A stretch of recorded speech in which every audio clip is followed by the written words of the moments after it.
Alright,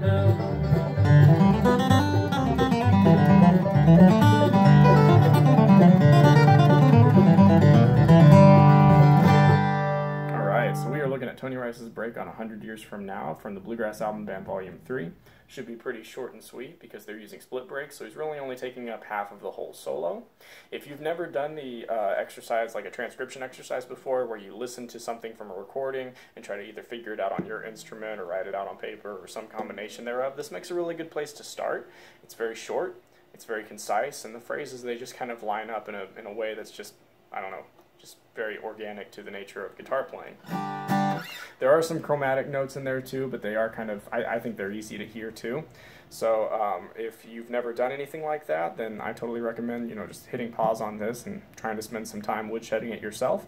I will put a picture of the transcription notes from my exercise doing it out. I'll put that somewhere in the link down there so you can check that out at your leisure. They are in the key of G, so no capo needed. About 127 for the big beat, so about 254 depending on how you want to set your metronome. I'm going to slow it down to about 70%, play it all the way through, and then we will take a look at each of those individual phrases. So, this is Tony Rice's break on 100 Years From Now at 70%.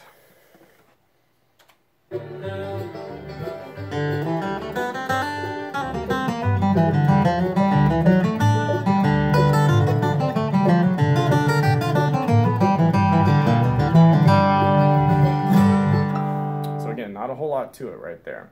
All right. So the very first phrase, if you're not new to studying Tony Rice breaks, it shouldn't come as a surprise that he sets it up by starting on the and of one on his open D string. Okay, so he goes from D to high D in a kind of a pentatonic pattern, and he syncopates it a little bit. So let's talk about what the notes are first. The notes are D, E, G, A, B, C, and then high D.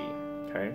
Starts on the and of one, he syncopates it. That's how he likes to set up a lot of his phrases. So if you're using alternate picking, where downbeats are down strokes and upbeats are upstrokes, then it definitely starts on an upstroke. Okay, because that first note is a quarter note, and the E that comes after it comes on the and of two. That means that's also going to be an upstroke too. So you're going to have as your first three notes up, down. So up, down, and then go from there. Now, instead of just playing the D, he does a hammer on, so he'll actually hit the C again, and then hammer on to high D. And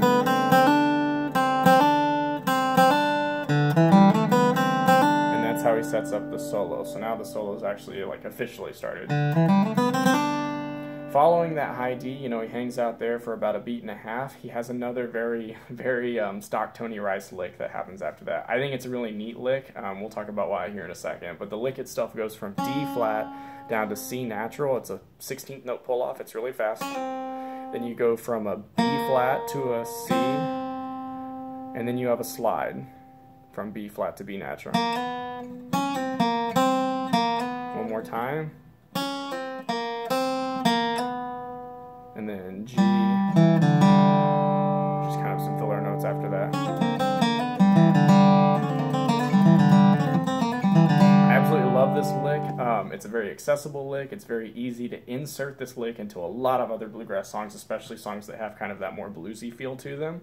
Okay, so if you haven't experienced this lick before, check it out and spend some time on it, and I think you'll find that it's going to be something that you like to use a lot, maybe too much. So that first phrase starts like this.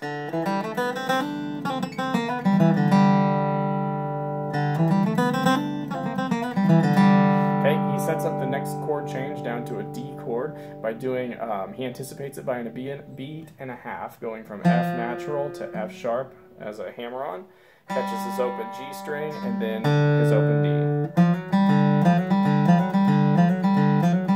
Again, that one's kind of an easy thing to grab onto. It goes right into it, there's no space in there. Oh, that was bad. Okay, so now he's on that D chord, he's landed on that 5 chord, and the first thing that he does there is he employs this digital pattern, just kind of, I think, he's outlining the chord change, and then he's also using it kind of as a space filler to set up his next lick. Now when I say digital pattern, for me that means scale degree 1, scale degree 2, scale degree 3, and then scale degree 5. And then he ends on a high D. He outlines that that D sound. Okay. After he lands on that high D, again he hangs onto it for about a beat and a half. He catches his open G string on an upstroke, and then his open D string on a downstroke to set up the next lick. So here's what we have so far.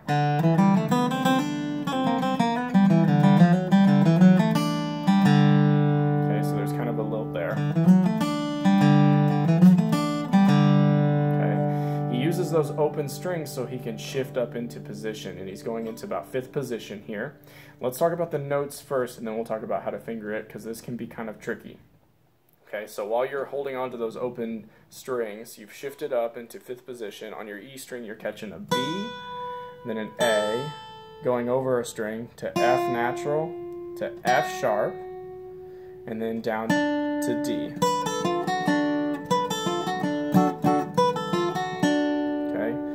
Again, that's another lick that you can utilize in other places too. But it's not done. After that D, he's got a C natural, an A, an open G, an F natural to F sharp hammer on, and then an open D. So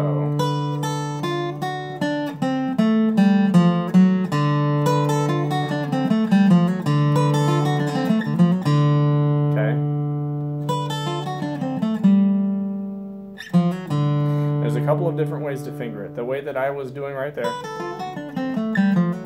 is probably the one that makes the most logistical sense, because you only have one shift, and that shift happens while you're on an open string, so you've got time to do it. Okay. That being said, it's not something that my hand likes to do.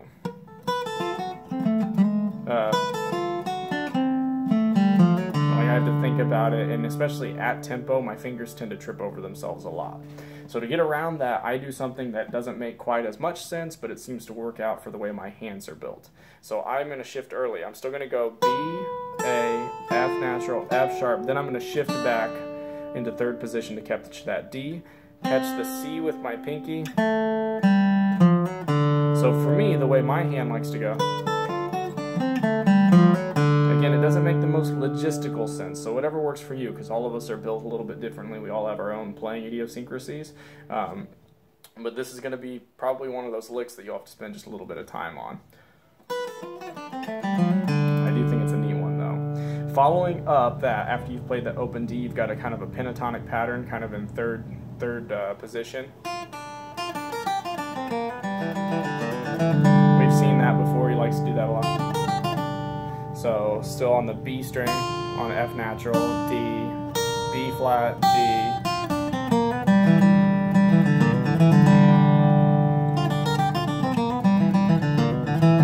So from the very beginning all the way through really slow.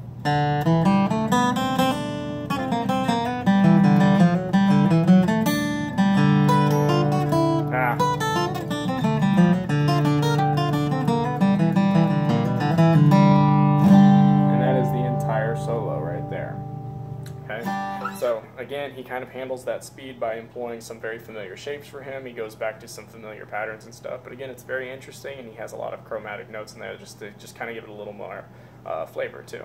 So hopefully you found this helpful, and thanks for sticking around.